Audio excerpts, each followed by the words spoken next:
ಎಲ್ಲರಿಗೂ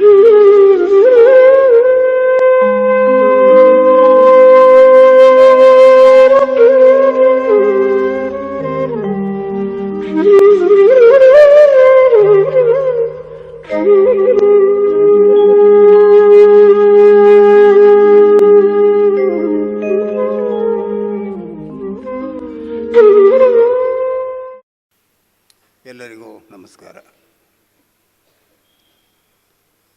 ಮಹಾಬ್ರಾಹ್ಮಣ ವಾಚನ ವ್ಯಾಖ್ಯಾನ ಉಪನ್ಯಾಸ ಕಾರ್ಯಕ್ರಮದ ಕೊನೆಯ ದಿವಸದ ಹಿಂದಿನ ದಿವಸ 6ನೇ ದಿವಸ ಕಲಾವಿದರು ವೇದಿಕೆಗೆ ಬರಬೇಕು ಅಂತ ಕೋರ್ತಾ ಇದ್ದೇನೆ. ವಿದುಷಿ ಮಹಿಮಾ ಭರವಸೆಯ ಯುವ ಕಲಾವಿದೆ ಇವತ್ತಿನ ಕಾರ್ಯಕ್ರಮವನ್ನು ಪ್ರಾರಂಭಿಸಬೇಕು ಅಂತ ಕೋರ್ತೀನಿ. ನಮಸ್ಕಾರ. ಶುಕ್ಲಾಂಬರಧರಂ ವಿಷ್ಣುಂ ಶಶಿವರ್ಣಂ ಚತುರ್ಭುಜಂ ಪ್ರಸನ್ನವದನಂ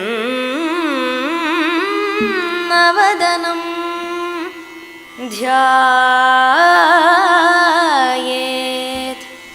ಸರ್ವವಿಘ್ನೋಪಶಾಂತಯೇ.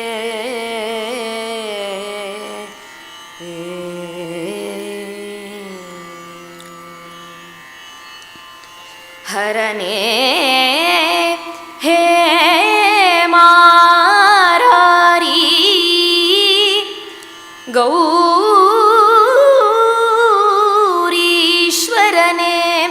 ಕರುಣಾರೂಪನೇ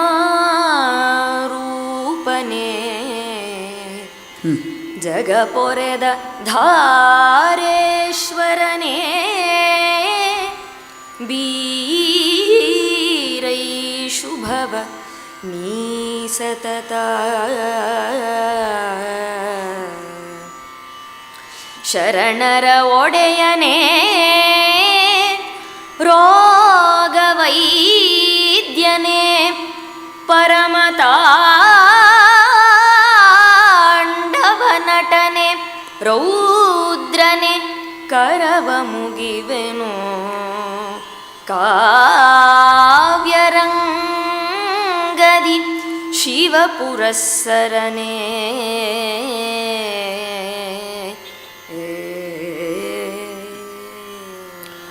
ಸಭಾ ಸರಸ್ವತಿಗೆ ನಮಸ್ಕಾರ. ಪಾರ್ವತಿ ಪರಶಿವನ ಮುದ್ದು ಕುವರ ಗಣಪನನ್ನು ವಿಘ್ನ ನಿವಾರಿಸೆಂದು ಪ್ರಾರ್ಥಿಸಿ, ತಾಯಿ ಶಾರದೆಯನ್ನು 2 ಅಕ್ಷರವನ್ನು ನಾಲಿಗೆಯಲ್ಲಿ ನುಡಿಸೆಂದು ಪ್ರಾರ್ಥಿಸುತ್ತಾ ನನ್ನೆಲ್ಲ ಗುರು ಪರಂಪರೆಗೆ ಅಭಿವಂದಿಸಿ ಮತ್ತು ಎದುರಿಗಿರುವಂತಹ ಎಲ್ಲ ಸಹೃದಯ ಶ್ರೋತೃಗಳಿಗೆ ನಮಸ್ಕಾರವನ್ನು ಸಲ್ಲಿಸಿ ಇಂದಿನ ಪ್ರಯಾಣವನ್ನು ಆರಂಭ ಮಾಡೋಣ. ನೆನ್ನೆ ಋಷಿ ಪರಿಷತ್ತು ಮತ್ತು ಅಥವಾ ಧರ್ಮ ಪರಿಷತ್ತಿಗೆ ಗಾರ್ಗಿ ಅಧ್ಯಕ್ಷರು ಅಂತ ಹೇಳಿ ನೋಡಿದ್ವಿ. ಯಾಕೆ ದೇವುಡು ಅವರು ಹೀಗೆ ಯೋಚನೆ ಮಾಡೋಕ್ಕೆ, ಇಷ್ಟು ಚೆನ್ನಾಗಿ ಮಾಡೋಕ್ಕೆ ಅಂದರೆ 2 ಸಂಗತಿಗಳು ನಿಮ್ಮ ಗಮನಕ್ಕೆ ಬರಬೇಕು. ಮೊದಲನೆಯದು, ದೇವುಡು ಅವರ ಇಡೀ ಕೃತಿಯಲ್ಲಿ, ಮಹಾಬ್ರಾಹ್ಮಣ ಕೃತಿಯಲ್ಲಿ ತ್ರಿಪುರ ರಹಸ್ಯದಿಂದ ಆಯ್ದಂತಹ ಸಂಗತಿಗಳು ಬಂದಿರೋದು ತಮ್ಮೆಲ್ಲರ ಗಮನಕ್ಕೆ ಬಂದಿದೆ. ಅದನ್ನು ನೀವು ನೋಡಿದ್ದೀರಿ, ಗಮನಿಸಿದ್ದೀರಿ. ಇದಕ್ಕೆ ತುಂಬ ಮುಖ್ಯ ಕಾರಣ ಅಂತಂದರೆ, ಒಂದು ಭಾಗ ಅವರಿಗಿದ್ದಂತಹ ದತ್ತಾತ್ರೇಯರ ಆರಾಧನಾ ಪರ್ವದ ಸಂಗತಿ, ಎರಡನೆಯದು ತ್ರಿಪುರ ರಹಸ್ಯವನ್ನು ಪೂರ್ಣವಾಗಿ ಅಭ್ಯಾಸ ಮಾಡಿದಂಥವರು ದೇವುಡು ಅವರು. ಮಹಾಬ್ರಾಹ್ಮಣದ ಉದ್ದಕ್ಕೂ ನಮಗೆ ಅಲ್ಲಲ್ಲಿ ತ್ರಿಪುರ ರಹಸ್ಯದ ಶ್ಲೋಕಗಳನ್ನು ಅವರು ಬಳಸಿರೋದು ಬಹಳ ಸ್ಪಷ್ಟವಾಗಿ ಎದ್ದು ಕಾಣುತ್ತೆ. ಅದರ ಹಿನ್ನೆಲೆಯಲ್ಲಿ ಒಂದು ಘಟನೆಯನ್ನು ದಾಖಲಿಸಲಾಗಿದೆ ದೇವುಡು ಅವರ ಬಗ್ಗೆ. ದೇವುಡು ಬಹಳ ಚಿಕ್ಕವರು, ಅಂದರೆ ಮೈಸೂರಿನಲ್ಲೇ ಅವರ ಪ್ರಾಥಮಿಕ ಶಾಲೆಯನ್ನು ಓದ್ತಿದ್ದಂತಹ ಸಂದರ್ಭ ಸುಮಾರು 1906ರ ಹೊತ್ತಿನಲ್ಲಿ. ಅವರಮ್ಮ ಆವಾಗೆಲ್ಲ ಸೀಮೆ ಎಣ್ಣೆಯ ಕಾಲ. ನಿಮಗೆ ಬುಡ್ಡಿ ಅನ್ನೋ ಪದ ಗೊತ್ತಿದೆ ಅಂತ ಅಂದ್ಕೊಳ್ತೀನಿ ಕೆಲವರಿಗೆ. ಬುಡ್ಡಿ ಹಚ್ಚೋದು, ಲಾಟಿನ್ ಹಚ್ಚೋದು, ಅಥವಾ ಚಿಮಣಿ ಒರೆಸೋದು, ಈ ಥರದ ಶಬ್ದಗಳ ಬಳಕೆ. ಅವರಮ್ಮ ಸೀಮೆ ಎಣ್ಣೆಯನ್ನು ದೀಪ ಹಚ್ತಾ ಇರ್ತಾರೆ, ಅದು ಚಿಮಣಿ ಒಡೆದು ಹೋಗುತ್ತೆ ಆ ದೀಪ ಹಚ್ಚಬೇಕಾದ್ರೆ. ಅದಕ್ಕೆ ಗಾಜಿನ ಬುರುಡೆ ಇರುತ್ತೆ ಪ್ರತಿ ಚಿಮಣಿಗೂ, ನೆನಪಿದೆ ಅಂತ ಅಂದ್ಕೊಳ್ಳೋಣ. ಆ ಗಾಜಿನ ಬುರುಡೆ ಒಡೆದು ಹೋದಾಗ ಅದನ್ನು ತರಕ್ಕೆ ಅಂಥೇಳಿ ಕಳಿಸ್ತಾರೆ. ಆವಾಗ 2 ಆಣೆ ಅದರ ಬೆಲೆ, ಆ ದುಡ್ಡು ಕೊಟ್ಬಿಟ್ಟು ಅವರಮ್ಮ ಕಳಿಸ್ಕೊಡ್ತಾರೆ.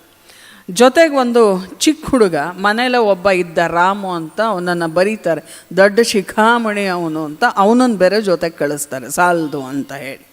ಸರಿ, ಇವರಿಬ್ಬರು ಹೋದರು. ಆ ಚಿಮಣಿಗೆ ಒಂದು ಗಾಜಿನ ಬುರುಡೆನಂತೂ ತಗೊಂಡ್ರು. ಇನ್ನೂ ಸ್ವಲ್ಪ ದುಡ್ಡು ಉಳ್ಕೊಂಡಿತ್ತು ಅದರಲ್ಲಿ. ಇಬ್ಬರು ಪುಟ್ ಮಕ್ಕಳಲ್ವ, ಕೈಗೆ ದುಡ್ಡು ಸಿಗೋದೇ ಭಾರಿ ಅಪರೂಪದ ಕಾಲ ಅದು. ಹಾಗೆ ಸಿಕ್ಕಿದ್ದಕ್ಕೆ ಮತ್ತೆ 3 ಕಾಸಷ್ಟು ದುಡ್ಡು ಉಳ್ಕೊಂಡಿತ್ತು. ಆ 2 ಆಣೆನಲ್ಲೇ 3 ಕಾಸು ದುಡ್ಡು ಉಳ್ಕೊಂಡಿತ್ತು. ಆ 3 ಕಾಸು ಕಂಡು ಭಾರೀ ಸಂತೋಷವಾಯಿತು. ಏನು ಬರ್ತಿತ್ತು ಅದರಲ್ಲಿ? ಪರಮಾದ್ಭುತವಾದ ಒಂದು ತಿಂಡಿ ಅಂತಂದರೆ ಕಡಲೆಪುರಿ.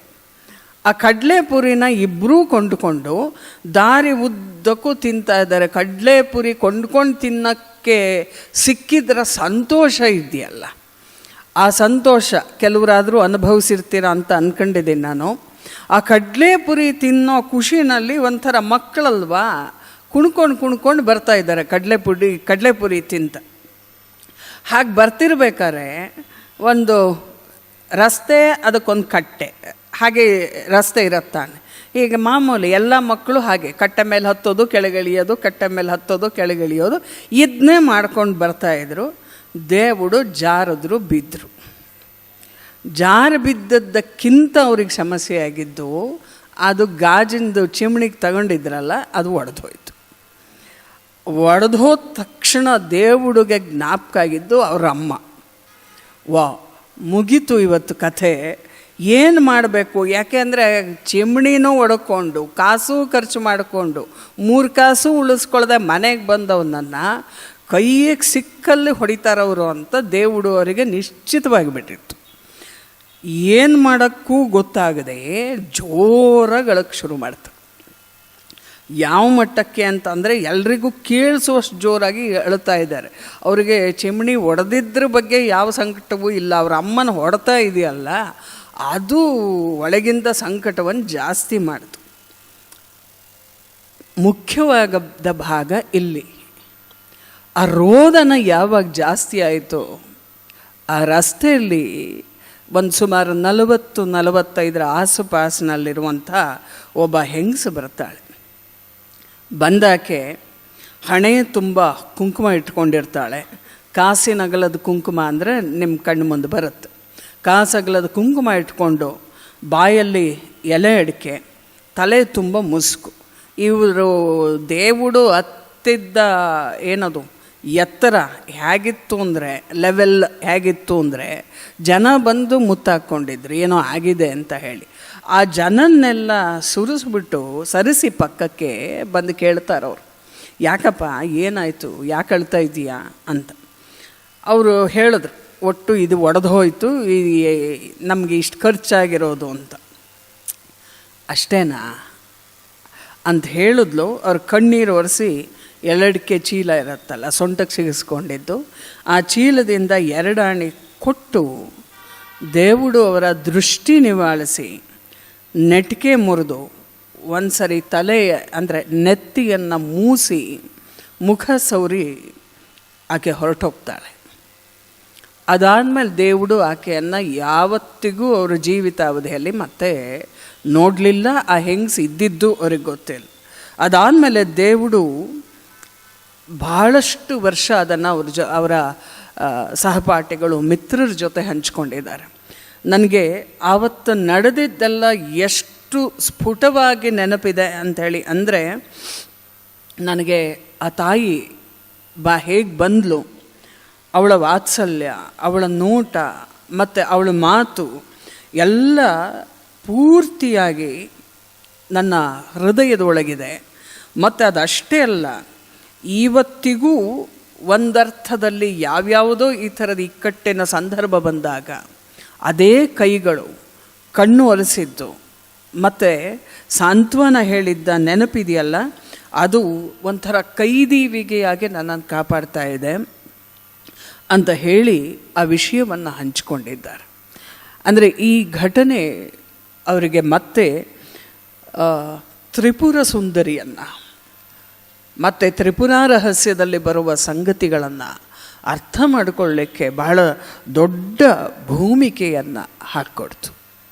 ಹಾಗಾಗಿಯೇ ಮಹಾಬ್ರಾಹ್ಮಣದಲ್ಲಿ ಬರುವಂಥ ಈ ಗಾರ್ಗಿಯ ಪಾತ್ರವನ್ನು ಅವರು ಹಾಗೆ ಚಿತ್ರಣ ಮಾಡಿದ್ದಾರೆ. ನಮಗೆ ಈಕೆ ಬಗ್ಗೆ ಒಂದು ಪ್ರಶ್ನೆ ಬರುತ್ತೆ. ಇಷ್ಟು ದೊಡ್ಡ ಧರ್ಮ ಪರಿಷತ್ತು, ಋಷಿ ಪರಿಷತ್ತು ನಡಿಬೇಕಾದ್ರೆ ಅಧ್ಯಕ್ಷರ ಸ್ಥಾನಕ್ಕೆ ಯಾಕೆ ಗಾರ್ಗಿಯನ್ನು ಕೂಡಿಸಿದರು, ಯಾರಾಕೆ ಅಂಥೇಳಿ ಅಂದರೆ, ಆಕೆಯ ಬಗ್ಗೆ ನಮಗೆ ಯಜುರ್ವೇದದ ಅರಣ್ಯಕದಲ್ಲಿ ಬರುವಂಥ ಉಲ್ಲೇಖ ಸಿಗತ್ತೆ. ಅದರ ಜೊತೆಗೆ ಇನ್ನೊಂದು ಮಾತಿದೆ. ಯಾರು ಸದ್ವಸ್ತುವನ್ನು ಅರ್ಥ ಮಾಡಿಕೊಂಡು ಅನುಭಾವದಿಂದ ಬ್ರಹ್ಮಸ್ವರೂಪರಾಗಿ ಇರ್ತಾರೋ ಅವರ ಶರೀರ ಲಕ್ಷಣಗಳು ಪುರುಷರಿಗಿಂತ ಬೇರೆಯೇ ಆಗಿದ್ದರೂ ಕೂಡ ಅವರನ್ನು ಬ್ರಹ್ಮಜ್ಞಾನಿ ಎಂದೇ ಪರಿಗಣಿಸಲಾಗಿದೆ ಅನ್ನೋದನ್ನು ಸ್ಪಷ್ಟವಾಗಿ ಹೇಳ್ತಾರೆ. ಗಾರ್ಗಿ ವಾಚಕ್ನವಿ ಅನ್ನೋದು ಆಕೆಯ ಪೂರ್ತಿಯ ಹೆಸರು. ವಾಚಕ್ನವಿ ಅನ್ನೋದು ವಚಕ್ನು ಅನ್ನುವಂಥ ಋಷಿಯ ಪುತ್ರಿ ಇರ್ಬೋದು ಅಂಥೇಳಿ ಭಾವಿಸಲಾಗಿದೆ. ಇನ್ನೊಂದು ವಿವರ ಆಕೆ ಬಗ್ಗೆ ತಿಳಿಯೋದು, ಆಕೆ ಗರ್ಗ ಮಹರ್ಷಿಯ ವಂಶದಲ್ಲಿ ಹುಟ್ಟಿದವಳು. ಗರ್ಗಾಚಾರ್ಯರು ಅಂತಂದರೆ ಈ ಯಾದವ ವಂಶಕ್ಕೆ ಕುಲಗುರುಗಳಾಗಿದ್ದವರು. ನಮ್ಮ ಕೃಷ್ಣ ಮತ್ತು ಬಲರಾಮರಿಗೆ ನಾಮಕರಣ ಮಾಡಿದಂಥವರು ಗರ್ಗ ಆಚಾರ್ಯರು ಅಥವಾ ಗರ್ಗ ಮಹರ್ಷಿ. ಅದೇ ವಂಶದಲ್ಲಿ ಹುಟ್ಟಿದಂತಹ ಗಾರ್ಗಿಗೆ ಪಾಂಡಿತ್ಯ ಮತ್ತು ಈ ಶಾಸ್ತ್ರವಿದ್ಯೆ ಅನ್ನೋದು ಮನೆಯಲ್ಲಿದ್ದ ವಾತಾವರಣದಿಂದ ಸಹಜವಾಗಿ ಬಂದಿತ್ತು. ಹಾಗಾಗಿ ಅತ್ಯಂತ ತಿಳಿವು ಬಂದಂತಹ ಹೆಣ್ಣುಮಗಳು. ಋಷಿ ಪರಂಪರೆಯಲ್ಲೇ ಅತ್ಯಂತ ದೊಡ್ಡ ಸ್ಥಾನ ಬ್ರಹ್ಮವಾದಿನಿಯ ಸ್ಥಾನ. ಆ ಸ್ಥಾನವನ್ನು ಆಕೆ ಪಡ್ಕೊಂಡಿದ್ರು. ಜನಕ ಮಹಾರಾಜನ ಆಸ್ಥಾನದಲ್ಲಿ ನಡೆದಂತಹ ಆ ಸಭೆಯಲ್ಲಿ ಅಲ್ಲಿ ಜನಕನಿಗೆ ಜಿಜ್ಞಾಸೆ ಉಂಟಾದಾಗ ಅವನು ಹೇಳ್ತಾನೆ, ಇದನ್ನು ಯಾರಾದರೂ ಉತ್ತರ ಕೊಟ್ಟರೆ ನಾನು ಅವರಿಗೆ ಸಹಸ್ರದ ದಾನವನ್ನು ಕೊಡ್ತೀನಿ ಅಂತ. ಯಾಜ್ಞವಲ್ಕರು ಆ ಪಣವನ್ನು ಸ್ವೀಕಾರ ಮಾಡ್ತಾರೆ. ಬೃಹದಾರಣ್ಯಕ ಉಪನಿಷತ್ನಲ್ಲಿ 3ನೇ ಅಧ್ಯಾಯದಲ್ಲಿ ಇಡೀ ಸಂವಾದ ಜನಕ, ಯಾಜ್ಞವಲ್ಕರು ಮತ್ತು ಅಲ್ಲಿದ್ದ ಬ್ರಹ್ಮವರೇಣ್ಯರ ಸಂವಾದವನ್ನು ಪೂರ್ಣ ಪ್ರಮಾಣದಲ್ಲಿ ದಾಖಲು ಮಾಡಲಾಗಿದೆ. ಬಹಳ ಅದ್ಭುತವಾದ ಸಂವಾದದ ಪ್ರಕ್ರಿಯೆ ಆ ಬೃಹದಾರಣ್ಯಕದಲ್ಲಿ ದಾಖಲಾಗಿರೋದನ್ನು ನಾವು ನೋಡ್ತೀವಿ. ಆ ಸಂದರ್ಭದಲ್ಲಿ ಯಾಜ್ಞವಲ್ಕರನ್ನು ಪ್ರಶ್ನೆ ಮಾಡಿದಂತಹ ವಿದ್ವಾಂಸರಲ್ಲಿ ಗಾರ್ಗಿಯೂ ಕೂಡ ಒಬ್ಬಳು. ಯಾಜ್ಞವಲ್ಕನಿಂದ ಪೂರ್ಣ ಪ್ರಮಾಣದ ಉತ್ತರವನ್ನು ಹೊರಡಿಸುವ ಪ್ರಕ್ರಿಯೆ. ಈಗ ನಮ್ಮ ಕಾಲದಲ್ಲಿ ನಾವು ಪ್ರಶ್ನೆ ಕೇಳಿ ಸಿಕ್ಕ ಹಾಕ್ಸೋದು ಅನ್ನೋದನ್ನು ಆಲೋಚನೆ ಮಾಡಿದ್ರೆ, ಆವತ್ತು ಗಾರ್ಗಿಯ ಉದ್ದೇಶ ಏನಿತ್ತು ಅಂದರೆ ಯಾಜ್ಞವಲ್ಕರನ್ನು ಪ್ರಶ್ನಿಸಿ ಬಂದ ಉತ್ತರದಿಂದ ಜ್ಞಾನವನ್ನು ಪಡ್ಕೊಳ್ಳುವ ಹಂತ ಅನ್ನೋದು ಆ ಸಂದರ್ಭದಲ್ಲಿತ್ತು. ಅದರಲ್ಲಿ ಒಂದು ಪ್ರಶ್ನೆ, ಸರ್ವವು ನೀರಿನಲ್ಲೇ ಆಶ್ರಯ ಪಡೆದಿದೆ ಅಂದರೆ ನೀರು ಯಾವುದ್ರಲ್ಲಿ ಆಶ್ರಯ ಪಡೆದಿದೆ ಅಂಥೇಳಿ ಯಾಜ್ಞವಲ್ಕರು ಮತ್ತು ಅದಕ್ಕೆ ಉತ್ತರ ಕೊಡ್ತಾ ಹೋಗ್ತಾರೆ. ಹೀಗೆ ಯಾಜ್ಞವಲ್ಕರನ್ನು ಪ್ರಶ್ನಿಸಿ ಆ ಯಾಜ್ಞವಲ್ಕರನ್ನು ಬ್ರಹ್ಮವಾದದಲ್ಲಿ ಯಾರೂ ಇವರನ್ನು ಜಯಿಸಲಾರರು ಅಂತ ಹೇಳಿ ಪೂರ್ತಿ ದೃಢತೆಯಿಂದ ಹೇಳಿದಂತಹ ಹೆಣ್ಣುಮಗಳು ಗಾರ್ಗಿ. ಹೀಗಾಗಿ ಗಾರ್ಗಿಯನ್ನು ಕುರಿತು ಬಹಳ ಗೌರವ ಇಡೀ ಋಷಿ ಪರಿಷತ್ತಿಗೆ ಇರೋದು ನಮಗೆ ಅರ್ಥ ಆಗತ್ತೆ. ಆವತ್ತು ಆ ಋಷಿ ಪರಿಷತ್ತಿನಲ್ಲಿ ಆಕೆಯೇ ಅಂದರೆ ಗಾರ್ಗಿಯೇ ಅಧ್ಯಕ್ಷತೆಯನ್ನು ವಹಿಸ್ಕೊಂಡು ಆಕೆ ಹೇಳಿದ್ದು ಒಂದೇ ಒಂದು ಮಾತು, ಪೂರ್ಣ ಪ್ರಮಾಣದಲ್ಲಿ ಪರೀಕ್ಷೆ ನಡಿಬೇಕು ಅಂಥೇಳಿ. ಅದರಲ್ಲೂ ವಸಿಷ್ಠರಿಂದಲೇ ಅಲ್ಲಿ ಒಂದು ಸಣ್ಣ ಮಾತನ್ನು ಎತ್ತುತ್ತಾರೆ ಕೆಲವರು. ವಸಿಷ್ಠರಿಗೆ ಅಕಸ್ಮಾತ್ ವಿಶ್ವಾಮಿತ್ರರ ಮೇಲೆ ಕೋಪ ಇದ್ದರೆ ಅವರವರನ್ನು ಬ್ರಹ್ಮರ್ಷಿ ಅಂತ ಹೇಳ್ತಾರಾ ಇಲ್ವಾ ಅಂತ.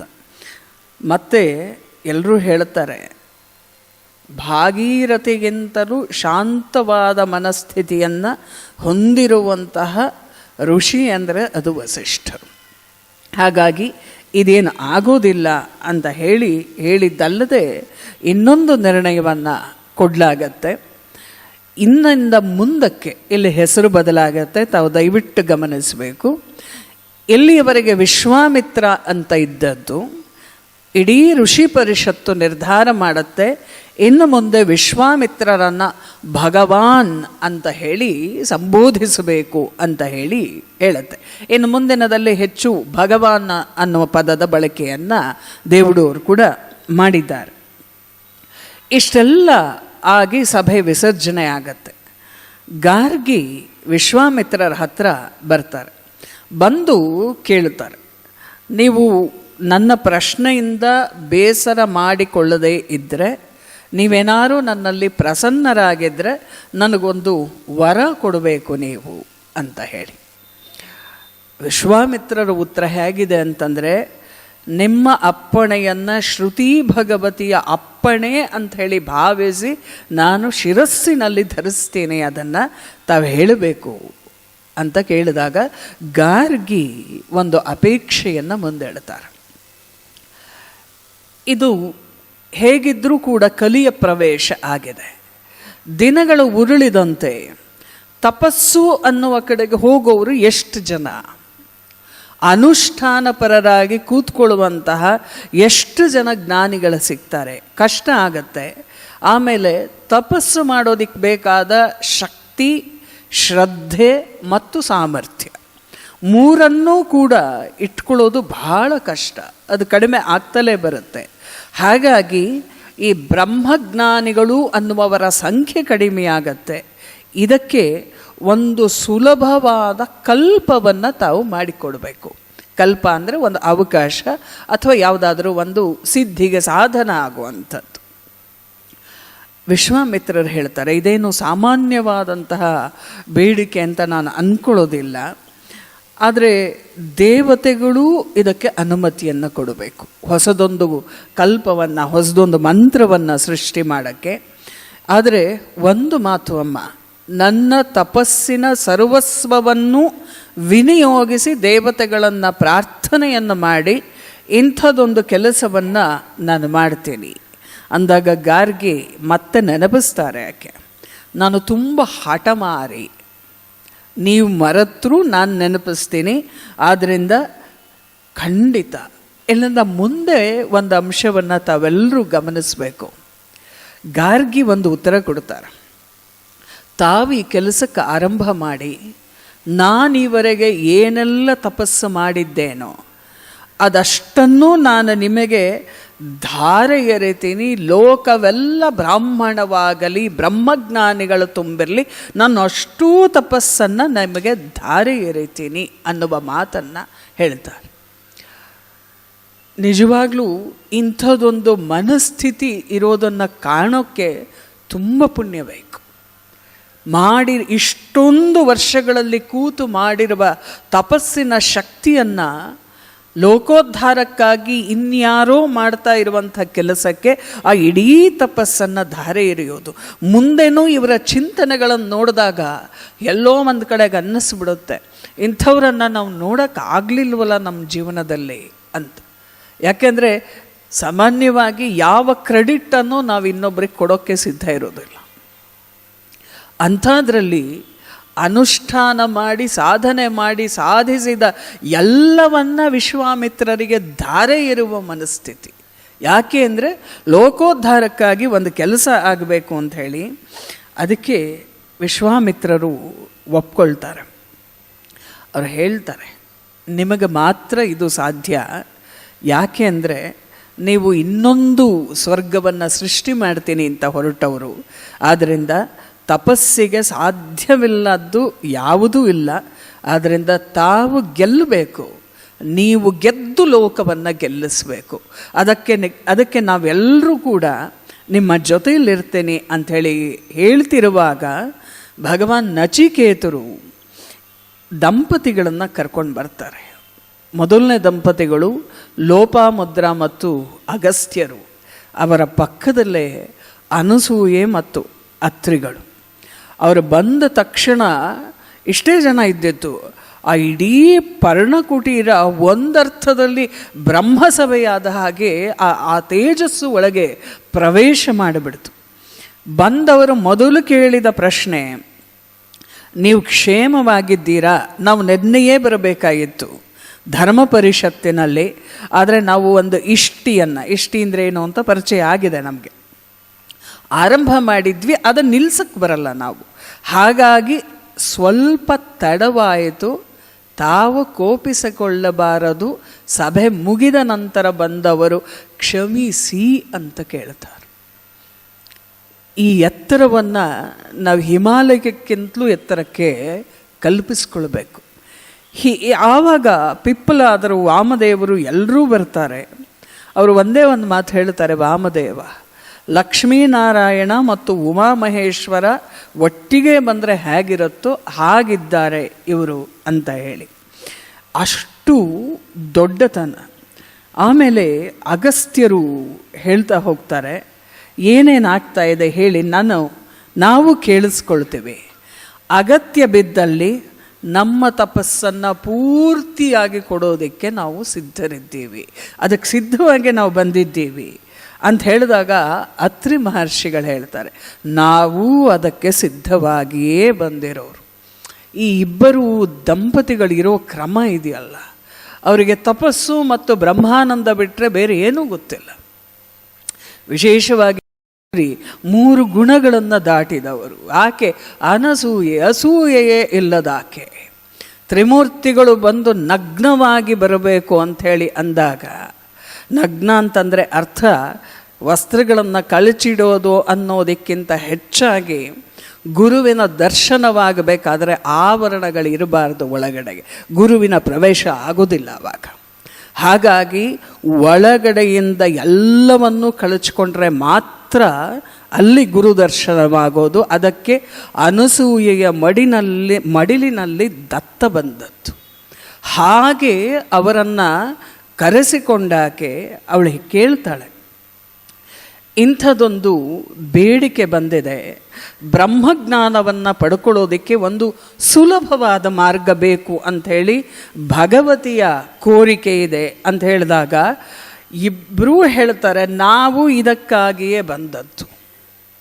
ನೀವು ಬ್ರಹ್ಮರ್ಷಿ ಅನ್ನೋದು ನಮಗೆ ಅರ್ಥವಾಗಿದೆ, ಆದರೆ ಇದಕ್ಕೆ ಅಂಥೇಳಿ ಬಂದದ್ದು. ವಿಶ್ವಾಮಿತ್ರರು, ಭಗವಾನ್ ವಿಶ್ವಾಮಿತ್ರರು ವಿಶ್ವಮಿತ್ರರಾಗಿ ಸರ್ವೇಷಾಂ ಹಿತಾಯ ಅನ್ನುವಂಥ ಒಂದು ಹೊಸ ಕಲ್ಪವನ್ನು ಆರಂಭ ಮಾಡಬೇಕು, ಸಿದ್ಧ ಮಾಡಬೇಕು ಮತ್ತು ಲೋಕೋಪಕಾರವನ್ನು ಮಾಡಬೇಕು. ಇದಕ್ಕಾಗಿ ವಯೋವೃದ್ಧರಾದ ನಾವು ಜ್ಞಾನವೃದ್ಧರಾದ ನಿಮ್ಮಲ್ಲಿ ಯಾಚನೆಯನ್ನು ಮಾಡೋದಕ್ಕೆ ಬಂದಿದ್ದೇವೆ ಅಂತ ಆ ದಂಪತಿಗಳು ಕೈಮುಗಿದು ಪ್ರಾರ್ಥನೆಯನ್ನು ಮಾಡ್ತಾರೆ.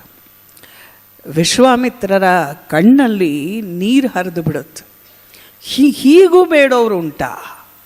ಲೋಕಕ್ಕೆ ಒಳಿತಾಗಲಿ ಅಂತ ಹೇಳಿ ನನ್ನಂಥವನ ಮುಂದೆ ಕೈ ಜೋಡಿಸ್ತಿದ್ದೀರಾ ಅಂತಂದರೆ, ನಿಮ್ಮಂತಹ ಮಹಾನುಭಾವರಿದ್ದೀರಲ್ಲ, ಅದೇ ಅವರ ಮುಂದೆ ನಾನು ನಿಂತಿದ್ದೀನಲ್ಲ, ಅದು ದೊಡ್ಡದು. ಯಾಕೆ ಅಂದರೆ ನೀವು ಹೇಗಿದ್ದೀರಿ ಅಂದರೆ, ಇಡೀ ಬ್ರಹ್ಮಾಂಡದ ತಪಸ್ಸಿಗೆ ಒಂದು ಮೂರ್ತಿ ರೂಪ ಕೊಟ್ಟರೆ ಅದು ನೀವು. ಅಂಥವರು ಬಂದು ನೀವು ಆಜ್ಞೆ ಮಾಡಬೇಕು, ಆದರೆ ನೀವು ಬಂದು ನಾವು ಯಾಚಕರು ಅಂತ ಹೇಳಿ ಕೇಳುತ್ತಿದ್ದೀರಲ್ಲ, ನನ್ನನ್ನು ಕ್ಷಮಿಸಿ, ಅಹಂಕಾರದಲ್ಲಿ ನಾನು ವಿಶ್ವಾಮಿತ್ರ ಅನ್ನುವ ಹೆಸರನ್ನು ಇಟ್ಕೊಂಡೆ. ಆ ಹೆಸರು ಬಹುಶಃ ನನ್ನ ಅಹಂಕಾರದಿಂದ ಬಂದ ಹೆಸರು, ನನ್ನದಿಂದ ತಪ್ಪಾಗಿದೆ. ಇವತ್ತು ಆ ಹೆಸರು ಸಾರ್ಥಕವಾಗಲಿ ಅಂತ ನೀವು ಅನುಗ್ರಹ ಮಾಡಿದ್ದೀರಿ. ನಾನು ನಿಜವಾಗಿಯೂ ವಿಶ್ವಾಮಿತ್ರನಲ್ಲ, ಇವತ್ತು ಆಗಬಹುದೇನೋ ನಿಮ್ಮ ಅನುಜ್ಞೆಯಿಂದ, ನಿಮ್ಮ ತಪಶ್ಚರ್ಯೆಯಿಂದ, ನಿಮ್ಮ ಮಾರ್ಗದರ್ಶನದಿಂದ ಅಂತ ಹೇಳಿ ತಮ್ಮ ಪೂರ್ತಿ ತಪಸ್ಸು ವಿನಯ ಎಲ್ಲವನ್ನ ಸೇರಿಕೊಂಡು ಅವರಿಗೆ ಕೈ ಮುಗೀತಾರೆ. ಆದರೆ ಅವರಿಬ್ಬರು ಹೇಳ್ತಾರೆ, ಭಗವಾನ್ ತಾವು ಸಮರ್ಥರು, ನೀವು ಜ್ಞಾನವೃದ್ಧರು, ಆದ್ದರಿಂದ ನಾವಿದನ್ನು ಯಾವತ್ತು ತೀರ್ಮಾನ ಮಾಡಿದ್ವಿ ಗೊತ್ತಾ? ದೃಷ್ಟಿ ಅನ್ನೋದು ಹೇಗಿರಬೇಕಂದ್ರೆ, ತಾವು ನಂದಿನಿ ಧೇನು ಬೇಕು ಅಂತ ಅಪೇಕ್ಷೆ ಪಟ್ರಲ್ಲ, ಆವತ್ತೇ ನಮಗೆ ಅರ್ಥವಾಯಿತು ಈ ವ್ಯಕ್ತಿ ಮುಂದೆ ಬ್ರಹ್ಮರ್ಷಿ ಆಗ್ತಾನೆ ಅಂತ ಹೇಳಿ ನಾವು ವಾಸ್ತವವಾಗಿ ಹರಸಿಕೊಂಡಿದ್ವಿ, ಹರಕೆಯನ್ನು ಕಟ್ಟಿದ್ವಿ. ಯಾಕೆ ಅಂದರೆ ತಾವು ಬ್ರಹ್ಮರ್ಷಿಯಾಗುವ ಕಾಲ ಮತ್ತು ಲೋಕೋಪಕಾರಕ್ಕಾಗಿ ಒಂದು ಕಲ್ಪವನ್ನು ಮಾಡುವ ಕಾಲ ಬೇಗ ಬರಲಿ ಅಂತ ಹೇಳಿ ನಾವು ಹರಕೆ ಕಟ್ಕೊಂಡಿದ್ವಿ. ಈ ನಿಯತಿ ಅದನ್ನು ನೆರವೇರಿಸಿದೆ. ಈ ಕಾಲ ಬಂದಿದೆ. ನಮ್ಮೆಲ್ಲರ ಆಶೀರ್ವಾದ ಪೂರ್ಣ ಪ್ರಮಾಣದಲ್ಲಿ ತಮ್ಮ ಮೇಲಿರುತ್ತೆ. ಬರೀ ಆಶೀರ್ವಾದ ಅಲ್ಲ, ದೊಡ್ಡತನ ಅಂದರೆ ಇದು. ನಾವು ಈವರೆಗೆ ಏನು ತಪಸ್ಸನ್ನು ಮಾಡಿದ್ದೇವೋ ಆ ತಪಸ್ಸಿನ ಎಲ್ಲ ಶಕ್ತಿಯನ್ನು ನಿಮಗೆ ಕೊಡ್ತಾ ಇದ್ದೇವೆ. ನಿಮ್ಮಿಂದ ಆ ಸೃಷ್ಟಿಯಾಗಲಿ ಅಂತ ಹೇಳಿ ಅವರನ್ನು ಹರಿಸ್ತಾರೆ. ಆ ಎಲ್ಲ ಹರಕೆಗಳನ್ನು ತಗೊಂಡು ವಿಶ್ವಾಮಿತ್ರರು ಸಿಂಧೂ ನದಿಯ ತೀರಕ್ಕೆ ಬರ್ತಾರೆ. ಅವರಿಗಿದ್ದಿದ್ದು 2 ಯೋಚನೆ. ಇಷ್ಟೆಲ್ಲ ನನ್ನ ತಲೆಯ ಮೇಲೆ ಜವಾಬ್ದಾರಿ ಇದೆ, ಈಗ ನಾನು ಏನನ್ನು ಮಾಡಬೇಕು?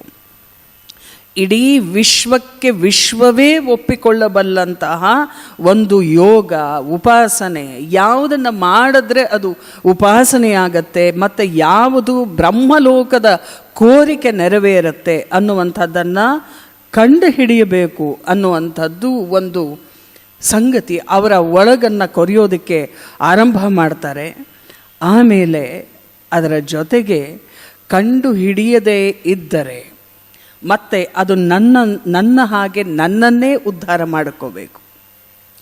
ಈ ನದಿಯಲ್ಲಿ ನೀರು ಒಟ್ಟಿಗೆ ಸೇರ್ತಾ ಇದೆ, ಅದರದ ಒಂದು ಪಾತ್ರವಾಗಿ ನಾನಿರ್ತೇನೆ. ಎಲ್ಲ ನದಿಯೂ ಕೂಡ ಬಂದು ಇಲ್ಲಿ ಸೇರ್ತಾ ಇದೆ. ಅದು ಪ್ರವಾಹವಾಗಿ ಹೋಗ್ತಾ ಇರಬೇಕು ಮುಂದಕ್ಕೆ. ಹಾಗೆ ಹೋಗುವ ಕ್ರಮವನ್ನು ನಾನು ಕಟ್ಕೊಳ್ಬೇಕು. ಇದು ಮೊದಲನೆಯದು. ಯಾಕೆ ಅಂತಂದರೆ, ಹೀಗೆ ಆಲೋಚಿಸುವಂತಹ ಒಂದು ಸಂಗತಿಯನ್ನು ಕಂಡುಹಿಡಿಯಬೇಕು, ಅದು ಜಗತ್ತಿಗೆ ಉಪಕಾರವಾಗಬೇಕಾಗದ್ದು ಅನ್ನೋದನ್ನು ಮಾಡಬೇಕಾದ್ರೆ ಮೊದಲು ನಾನು ಉದ್ಧಾರವಾಗಿರಬೇಕು. ಇವರೆಲ್ಲ ಏನು ಹೇಳಿದರೂ ಕೂಡ ನನ್ನ ಉದ್ಧಾರವಾಗದೆ ಜಗತ್ತನ್ನು ಉದ್ಧಾರ ಮಾಡ್ತೀನಿ ಅಂತ ಹೊರಡೋಕ್ಕಾಗೋದಿಲ್ಲ. ಗೀತೆ ಅದನ್ನು ಸ್ಪಷ್ಟವಾಗಿ ಮಾತಾಡುತ್ತೆ. ಉದ್ಧಾರೇದ್ ಆತ್ಮಾನಂ ನ ಆತ್ಮಾನಂ ಅವಸಾದಯೇತ್, ಆತ್ಮಯೇವ ಹಿ ಆತ್ಮನಃ ಬಂಧುರಾತ್ಮೈವ ರಿಪುರಾತ್ಮನಃ.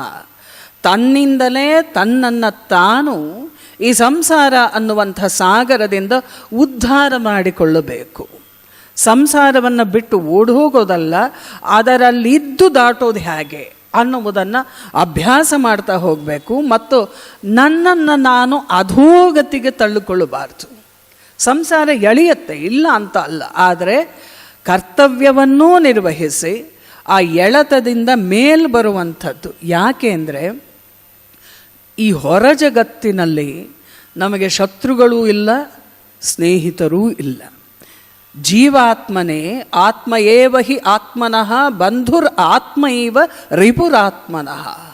ನಮ್ಮೊಳಗೆ ಇದೆಯಲ್ಲ, ನಮ್ಮೊಳಗಿರುವ ಜೀವಾತ್ಮನೇ ನಮಗೆ ಮಿತ್ರ, ಎಳೆದಾಗ ಶತ್ರುವೂ ಅವನೇ. ಹಾಗಾಗಿ ಬೇರೆ ಯಾರೋ ನನ್ನನ್ನು ದ್ವೇಷಿಸ್ತಾರೆ ಅಥವಾ ಬೇರೆ ಯಾರೋ ನನ್ನನ್ನು ಪ್ರೀತಿಸ್ತಾರೆ, ಇವೆರಡೂ ಕೆಲಸಕ್ಕೆ ಬರೋದಿಲ್ಲ. ಎರಡೂ ಯಾವ ಕೆಲಸಕ್ಕೂ ಬರೋದಿಲ್ಲ. ಬರೋದು ಒಂದೇ ಒಂದು, ಇಲ್ಲಿಂದ ದಾಟೋದು ಹೇಗೆ ಅಂತ ಹೇಳಿ. ಅದನ್ನೇ ಉಪನಿಷತ್ನ ಬೇರೆ ಬೇರೆ ಸಂದರ್ಭಗಳು ಮಾತಾಡ್ತವೆ. ಅಯಂ ನಿಜ ಪರೋವೇತಿ ಗಣನಾ ಲಘುಚೇತಸಾಂ ಉದಾರಚರಿತಾನಾಂತು ವಸುಧೈವ ಕುಟುಂಬಕಂ. ಇವನು ನನ್ನವನು ಅಥವಾ ಇವನು ಯಾರೋ ಬೇರೆಯವನು, ಪರಕೀಯನು, ನನಗಿಂತ ದೂರ ಇರೋನು, ಕೆಳಗಿರೋನು, ಮೇಲಿರೋನು, ಇಂಥದ್ದೆಲ್ಲದು ಯೋಚನೆ ಬರುತ್ತಲ್ಲ ನಮ್ಮೊಳಗಡೆಗೆ, ಅದು ಅತ್ಯಂತ ಸಂಕುಚಿತವಾದ ಮನಸ್ಸಿನ ಲಕ್ಷಣ. ಆದ್ದರಿಂದ ಯಾವಾತ ಆತ್ಮಜ್ಞಾನವನ್ನು ಪಡ್ಕೊಂಡು ಒಳಗಿರುವ ಜೀವಾತ್ಮನಿಂದಲೇ ಈ ಎಲ್ಲ ಸಂಗತಿಗಳು ನಡೆಯುತ್ತೆ ಅಂತ ಯೋಚನೆ ಮಾಡ್ತಾನೋ, ಹಾಗೆ ಆತ್ಮಜ್ಞಾನವನ್ನು ಪಡೆದಂಥವನಿಗೆ ಇಡೀ ಭೂಮಿಯೇ ಒಂದು ಕುಟುಂಬ ಅಂಥೇಳಿ ಅನ್ನಿಸ್ತಾ ಹೋಗುತ್ತೆ. ಹಾಗೆ ಅನ್ನಿಸ್ಬೇಕಾದ್ರೆ ಆತ್ಮಜ್ಞಾನ ಬರಬೇಕು. ಆತ್ಮಜ್ಞಾನ ಬರಬೇಕಂದ್ರೆ ಶ್ರದ್ಧೆ ಇರಬೇಕು. ಶ್ರದ್ಧೆ ಇದ್ದಾಗ ತಪಸ್ಸು. ರಮಣ ಮಹರ್ಷಿಗಳು ಹೇಳ್ತಾರಲ್ಲ, ಆತ್ಮಜ್ಞಾನ ಎನಿತು ಸುಲಭ ಅದೇನು ಸರಳವು, ಶ್ರದ್ಧೆಯಿಂದ ತಿಳಿಯಬಲ್ಲ ಜನರೇ ವಿರಳವು. ಆತ್ಮಜ್ಞಾನ ಸುಲಭವೂ ಹೌದು, ಸರಳವೂ ಹೌದು. ಆದರೆ ತಿಳಿಯಬೇಕು ಅಂತ ಹೇಳಿ ಬರ್ತಾರಲ್ಲ, ಅವರ ಸಂಖ್ಯೆ ಕಡಿಮೆ ಇದೆ. ಆದ್ದರಿಂದ ಮೊದಲು ವಿಶ್ವಾಮಿತ್ರರ ಸಾಲ ನೆನಪಿದೆ ನಿಮಗೆಲ್ಲರಿಗೂ. ಸಾಲ ತಲೆ ಮೇಲೆ ಹೊತ್ಕೊಂಡಿದ್ದಾರೆ. ಆ ಸಾಲ ತೀರಿಸಬೇಕು, ನನ್ನನ್ನು ನಾನು ಉದ್ಧರಿಸಬೇಕು. ಈಗ ಏನು ಮಾಡೋದು? ಕೈಯಲ್ಲಿ ಹಣ ಇಟ್ಕೊಂಡಿದ್ರೆ ಸಾಲ ತೀರಿಸ್ಬೋದು, ಕೈಯಲ್ಲಿ ಮಕ್ಕಳಿದ್ರೆ ಬಲಿ ಕೊಡಬಹುದು. ಆದರೆ ಮದುವೆಯೇ ಇಲ್ಲವೇ? ಮದುವೆಯೇ ಇಲ್ಲದೆ 100 ಜನ ಮಕ್ಕಳನ್ನು ಎಲ್ಲಿಂದ ಯೋಚನೆ ಮಾಡೋಕ್ಕೆ ಸಾಧ್ಯ ಆಗತ್ತೆ? ಆದರೆ ಒಂದು ಸಮಾಧಾನ ಇದೆ, ನೋಡೋಣ. ಈಗ ಭಗವಾನರಾಗಿರೋದ್ರಿಂದ ಭಗವಾನರ ಸಾಲ ಅಂಥೇಳಿ ಅಂದ್ಕೊಂಡು ಇದನ್ನು ಯೋಚನೆ ಮಾಡೋಣ. ದೇವತೆಗಳು ಯಾರು ಇಷ್ಟೊಂದು ಜನ ನನಗೆ ತಪಸ್ಸನ್ನು ಧಾರೆ ಎರಿತೀವಿ ಅಂತ ನಿಂತ ಮೇಲೆ ಸಾಲ ತೀರಬಹುದು ಅನ್ನುವಂಥ ನಂಬಿಕೆ ನನಗಿದೆ ಅಂತ ಹೇಳಿ ಆಲೋಚನೆಯನ್ನು ಮಾಡಿಕೊಂಡು ಇನ್ನೊಂದು ಹೇಳ್ತಾರೆ, ಏನೇ ಮಾಡಿದ್ರೂ ಕೂಡ ಸ್ವಂತ ಸಾಲವನ್ನು ಮೊದಲು ತೀರಿಸಬೇಕು. ಆನಂತರ ತಲೆ ಮೇಲೆ ಬಂದಿರುವಂತಹ ಇನ್ನೊಂದು ಹೊಣೆಗಾರಿಕೆ, ಅವೆರಡನ್ನು ನೋಡ್ಕೊಳ್ಳೋಣ ಏನು ಮಾಡೋದು ಅಂಥೇಳಿ. ಈಗ ಈಜೇ ಬರದೇ ಇರೋನು ನೀರಲ್ಲಿ ಬಿದ್ದವನನ್ನು ಎತ್ತೋದು ಹೇಗೆ? ಆದ್ದರಿಂದ ಮೊದಲು ಒಂದು ಮದುವೆಯನ್ನು ಮಾಡ್ಕೋಬೇಕು. ಎಂಥವಳನ್ನು ಮದುವೆ ಆಗಬೇಕು? 100 ಮಕ್ಕಳನ್ನು ಪಡೆಯುವಂಥ, 100 ಮಕ್ಕಳ ಪಡೆಯುವಂತಹ ನಾರಿ ಭುವಿಯಲಿ ದೊರಕಲಾರಳು. 100 ವರ್ಷವೇ ಬೇಕು ಮಾನವಿಗದನು ಸಾಧಿಸಲು.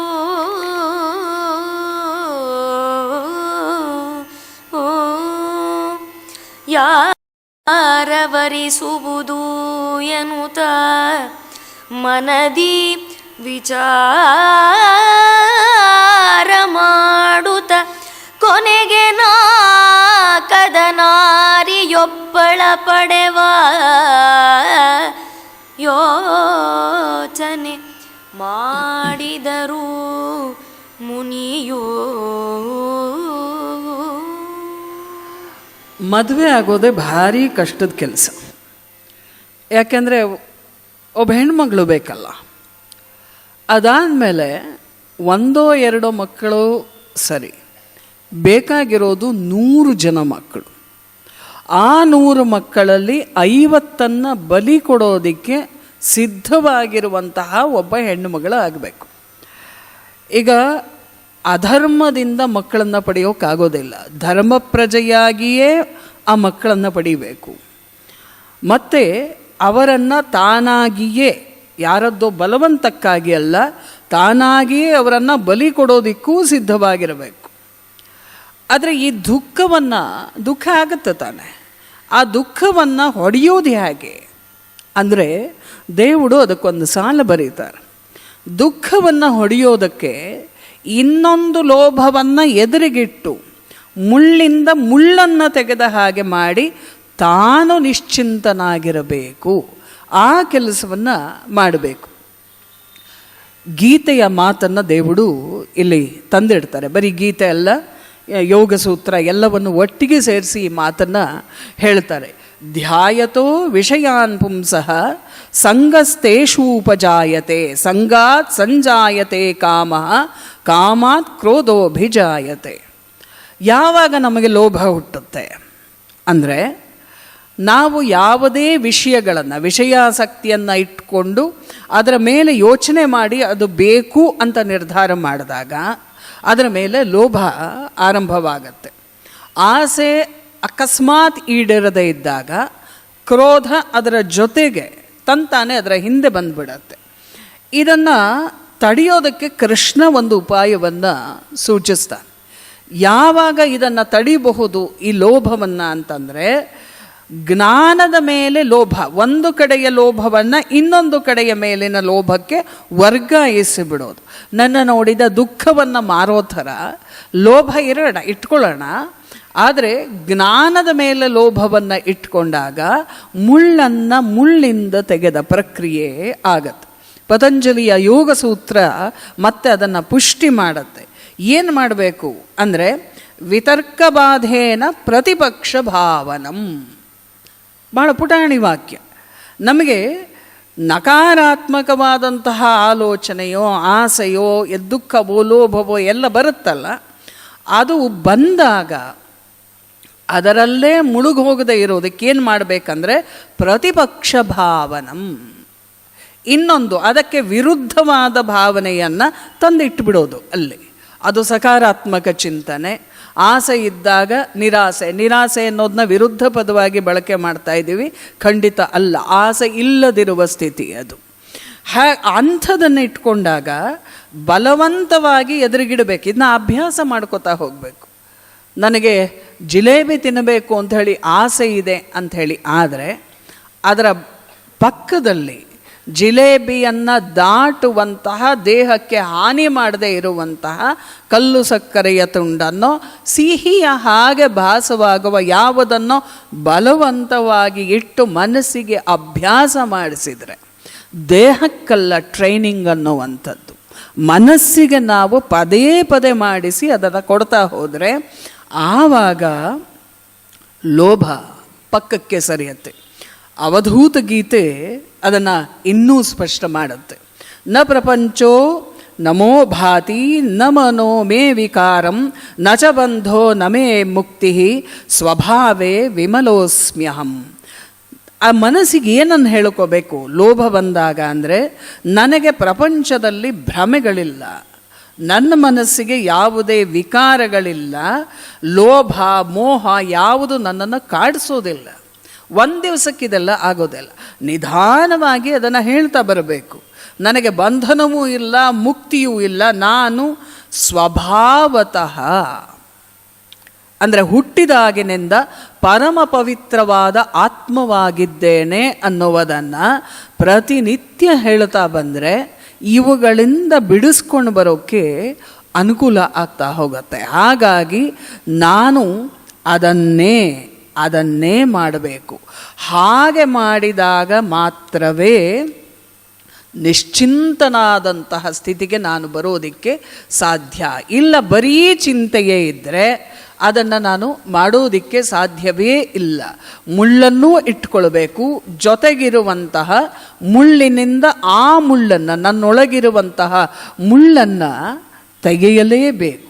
ಯಾವಾಗ ನಿಶ್ಚಿಂತ ಆಗಬಹುದು ಅಂದರೆ, ಜ್ಞಾನಂ ಜ್ಞೇಯಂ ನಮೇ ಕಿಂಚಿದ್ಧಿ ಭಾಗೋ ನಜಮೇ ಕದಾ ಜ್ಞಾನಾಜ್ಞಾನ ಪೃಷ್ಟೋಸ್ಮಿ ಕಥಂ ಶಾಸ್ತ್ರಂ ವದಾಮ್ಯಹಂ.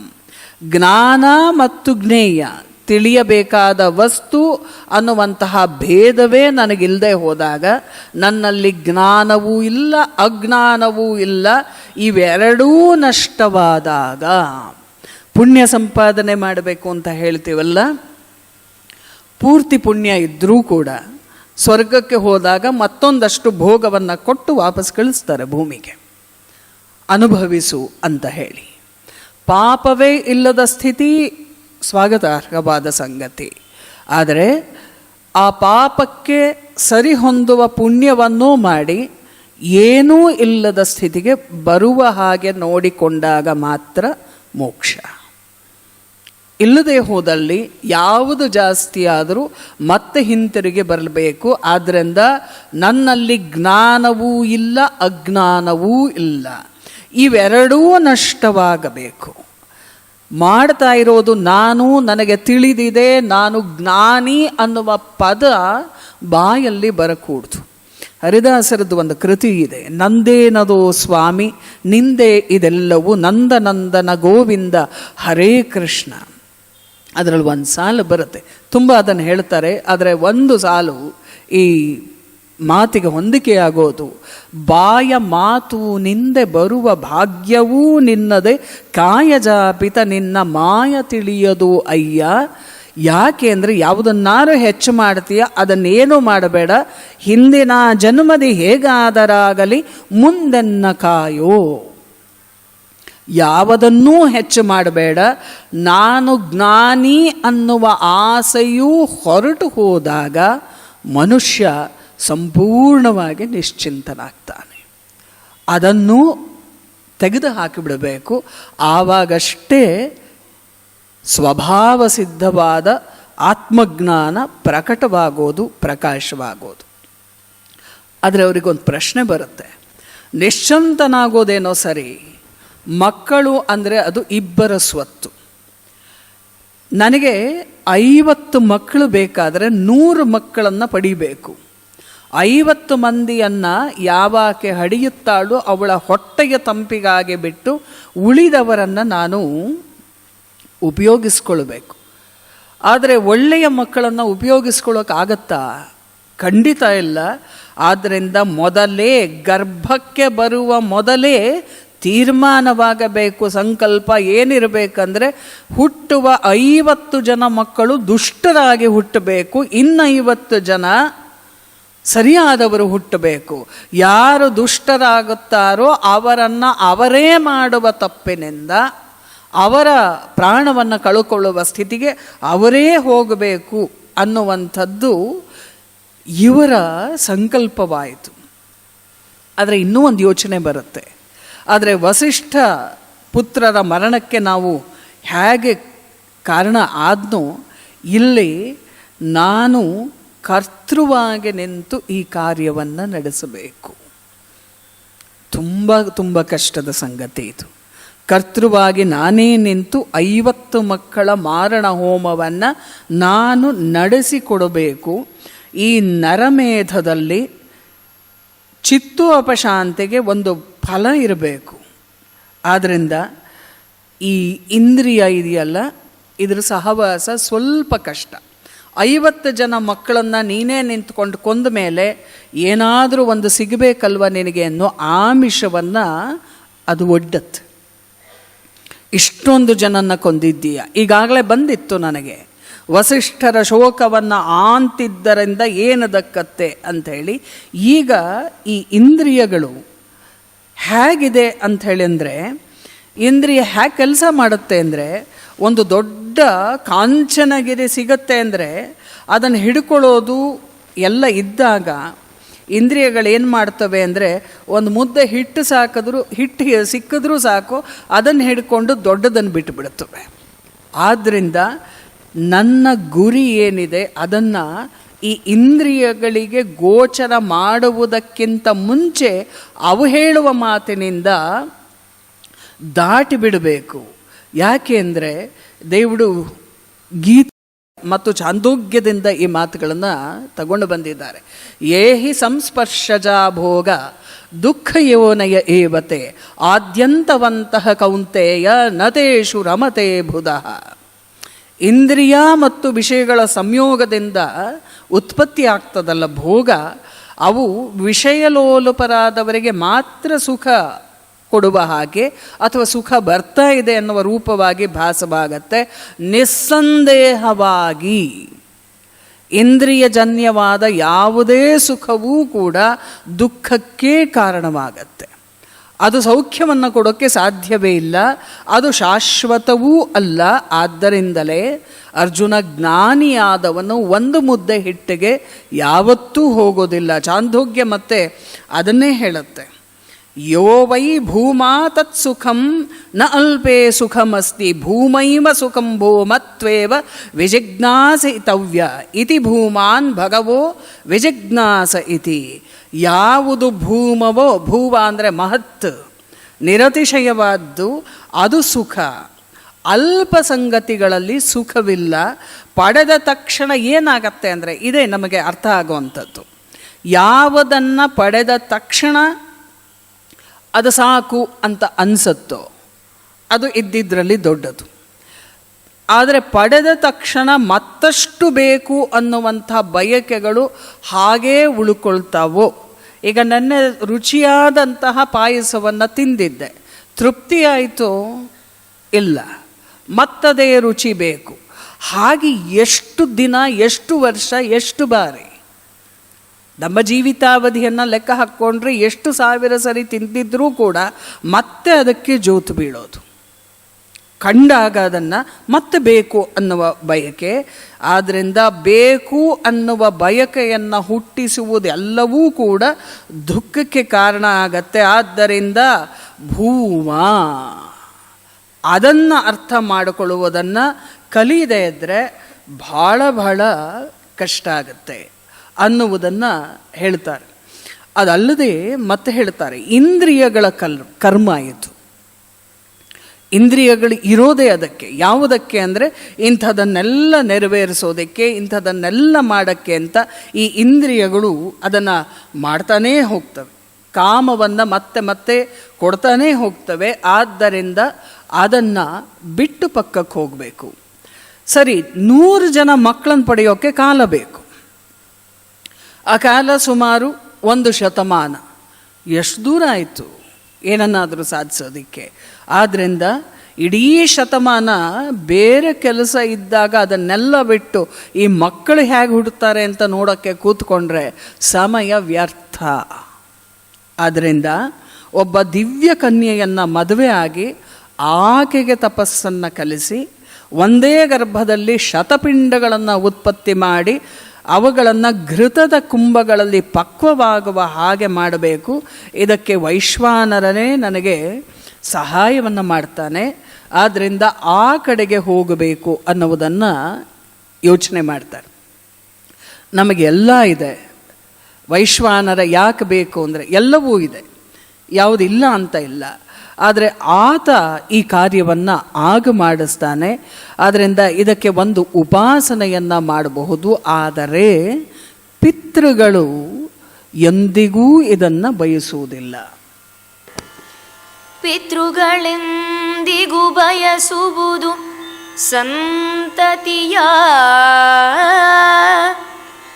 ಬೆಳವಣಿಗೆಯನೇ ಸುತರುನ್ನತಿಯ ನೋಡುತ್ತ ತೃಪ್ತರಾಗುವರವರು ಸಂತತವೂ ಪ್ರತಿಭೆಯಿಹ ತೇಜಸ್ವಿಯಾಗಿ ಹಸುತನ ದತ್ತಕ ಪಡೆದು ಪಂಚಾಶತ ಸುಪುತ್ರರ ಹತ್ಯೆ ಮಾಡುವೆ ಪಿತೃಗಳು ಒಪ್ಪಿಸುತ್ತ.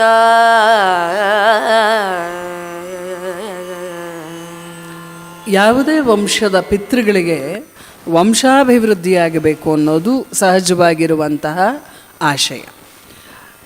ಮತ್ತು ಅವರು ಒಪ್ಪಿದ ಮೇಲೆ ಇವನ್ನೆಲ್ಲ ಮಾಡಬಹುದು, ಅದಕ್ಕೆ ಮುಂಚೆ ಮಾಡೋಕ್ಕೆ ಬರೋದಿಲ್ಲ. ಆದರೆ ಒಂದು ರೀತಿಯಲ್ಲಿ ಇದನ್ನು ಒಪ್ಪಿಸಬಹುದು. ಏನಂದರೆ ಈ ನರಭೇದ ನಡೆಯುತ್ತೆ, ಆದರೆ ಎಲ್ಲ ಒಬ್ಬ ಸದ್ಬುದ್ಧಿ ಇರುವಂತಹ ಒಬ್ಬ ಪುತ್ರನನ್ನು ಇಟ್ಟು ಈ ವಂಶವೂ ಇರಬೇಕು, ತೇಜಸ್ವಿಯೂ ಆಗಿರಬೇಕು, ಋಷಿಯೂ ಆಗಿರುವಂಥ ಯಾರಾದರೂ ಸಿಕ್ಕಿದ್ರೆ ಅವನನ್ನು ತೆಗೆದುಕೊಳ್ಳುವಂಥದ್ದು. ಈ 50 ಮಂದಿಯ ಬದಲಾಗಿ ಅದೇ ಸರಿ ಸಿದ್ಧಂ ಸಾಧ್ಯಯ ಕಲ್ಪತೆ. ಹೀಗೆ ಆಲೋಚನೆ ಮಾಡಿದ್ರೆ ಇದು ಸರಿಯಾಗತ್ತೆ ಅಂತ ಹೇಳಿ ಅಂದ್ಕೊಂಡವರು ಅಂದ್ಕೊಳ್ತಾರೆ. ಮತ್ತೆ ಈ ನರಮೇಧ ಮಾಡೋದಕ್ಕೆ ಇನ್ಯಾವ ನಾಟಕ ಮಾಡಬೇಕೋ ಗೊತ್ತಿಲ್ಲ. ಅಂತೂ ಇದಂತೂ ಸರಿ, ಋಷಿಗಳಾಗುವ 50 ಮಂದಿ ಹುಟ್ಟಬೇಕು. ಋಷಿ ಕಲ್ಪರಾದವರೇ ಮತ್ತೆ ಋಷಿಗಳಾಗದೆ ಅವರಿಗೆ ಬಲಿಯಾಗೋರು 50 ಮಂದಿ. ಈ 100 ಮಕ್ಕಳನ್ನು ನಾನು ಪಡಿತೀನಿ. ದೇವತೆಗಳು ಈ ನಾಟಕವನ್ನು ನಿರ್ವಹಿಸಿ ನನ್ನನ್ನು ಕೃತಾರ್ಥನನ್ನಾಗಿ ಮಾಡಬೇಕು ಅಂತ ಹೇಳಿ ಅವರು ಸಂಕಲ್ಪ ಮಾಡಿದ್ರು. ಅದಾದಮೇಲೆ ವಿಶ್ವಾಮಿತ್ರರ ಆಶ್ರಮಕ್ಕೆ ಒಂದು ವಿಮಾನ ಇಳೀತು ಸ್ವರ್ಗದಿಂದ. 2 ದಿವ್ಯಾಂಗನೆಯರು ಅಲ್ಲಿಗೆ ಇಳಿದು ಬಂದರು.